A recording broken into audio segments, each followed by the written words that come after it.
દારૂબંધીનો કડક અમલ થાય તે જોવાની જવાબદારી પોલીસ વિભાગની છે, પરંતુ રક્ષક જ ભક્ષક બને તો શું સ્થિતિ થાય? અરવલ્લી ધનસુરામાં ટીઆરબી અને જીઆરડી જવાનોની મોટી કરતૂત સામે આવી છે।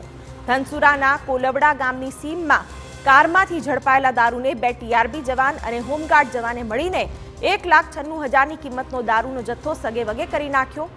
દારૂ ગૌચરની જમીનમાં છુપાવીને કાર ચાલક પાસેથી તોડપણ કર્યો હતો। પોલીસે હોમગાર્ડ અને 2 ટીઆરબી જવાનની ધરપકડ કરી છે। ટીવી સ્ક્રીન પર જે 2 તસવીરો દેખાડી રહ્યા છીએ તેમાં દારૂના કેસમાં કાર્યવાહી કરવાના બદલે ખુદ પોલીસ કર્મી જ દારૂના કેસમાં સંડોવાયેલો છે અને ગઈકાલે અરવલ્લીમાં પોલીસ કોન્સ્ટેબલના ઘરમાંથી દારૂનો જથ્થો ઝડપાયો હતો, જ્યારે આજે ટીઆરબી અને હોમગાર્ડ દારૂ સગે કરતા ઝડપાયા છે। ત્યારે અહીં સવાલ એ થાય છે કે કેમ દારૂના ધંધામાં પોલીસ કર્મીઓ પોતાની વર્દીને કલંક લગાવી રહ્યા છે? કેમ જાણતા હોવા છતાં કાયદા સાથે દારૂબંધીના નિયમોનો પણ ભંગ કરી રહ્યા છે?